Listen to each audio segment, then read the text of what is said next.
Jagan government ఎలా ఉందండి? Government చాలా బాగుందండి. అసలు గవర్నమెంట్ గురించి పాయింట్ అవుట్ చేయడం ఏమీ లేదు. Government super.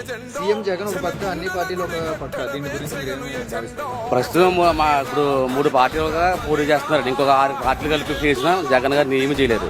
ఇప్పుడు చూస్తున్నట్లయితే జగన్, చంద్రబాబు నాయుడు, పవన్ కళ్యాణ్ కు తేడా ఏంటి? తేడా ఏం చెప్తారు? మొత్తం తేడా అండి. వీళ్ళకి వాళ్ళకి అసలు వ్యత్యాసం కూడా లేదు. ఈయనకి ఆయనతో పోల్చడం కూడా తప్పే.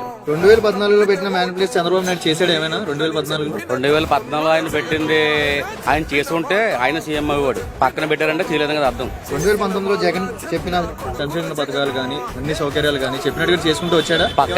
పక్కాగా ఆయన నవరత్నాల్లో భాగంగా ఆ రోజు నడిచే పాదయాత్రలో ఆయన ఏం హామీలు ఇచ్చారో వాటికంటే ఎక్కువే చేశారు, తక్కువ చేయలేదు.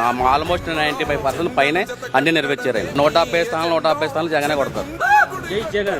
ఆయన మాకు సంక్షేమ పథకాలే కాదు, అభివృద్ధి పథకాలే కాదు, ప్రతి ఊర్లో ప్రతి గ్రామంలో కూడా చాలా బాగా చేశారండి. ప్రతి గ్రామంలో సచివాలయాలు, ఆర్బీకేలు మొత్తం అన్ని కట్టించారు. రోడ్లు మొత్తం చాలా బాగా, డ్రైనేజ్, నీటి సంబంధం మొత్తం అన్ని కూడా చాలా బాగా నిర్వహించారు. 170 స్థానాలు జగనే. 2024 జగన్ అన్న వన్స్ మోర్.